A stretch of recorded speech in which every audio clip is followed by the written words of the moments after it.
గత ప్రభుత్వపు అరాచక అసమర్థ అవినీతి పాలన వారసత్వపు సమస్యలు ఎంతో ఎన్డీఏ ప్రభుత్వానికి చాలా పెను సవాల్గా మారినాయి. కానీ ముఖ్యమంత్రి గారి పరిపాలనా అనుభవం అన్నిటిని అధిగమిస్తూ ఇచ్చిన మా ప్రతి మాటని నిలబెట్టుకుంటూ ముందుకెళ్తున్నాం. సంక్షేమం అభివృద్ధి రెంటిని సమన్వయపరుచుకుంటూ ముందుకు వెళ్తున్నాం. నిన్న గవర్నర్ గారి ప్రసంగంలో అదే ప్రస్ఫుటంగా గోచరించింది. అలాగే ఈ సందర్భంలో గవర్నర్ శ్రీ అబ్దుల్ నజీర్ గారి వ్యక్తిత్వం గురించి ప్రత్యేకంగా చెప్పుకోవాలి అధ్యక్ష.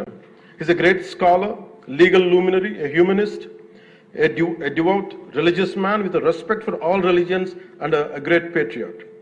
People of Andhra Pradesh and our NDA government is fortunate for having him as our beloved governor అధ్యక్ష.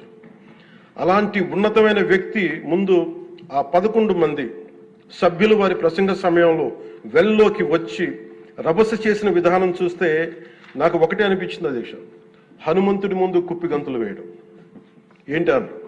అలాగే 151 నుంచి 11 సభ్యులకి పడ్డ వారిని చూసి మనం అందరం కూడా నేర్చుకోవాల్సింది, గుర్తుపెట్టుకోవాల్సింది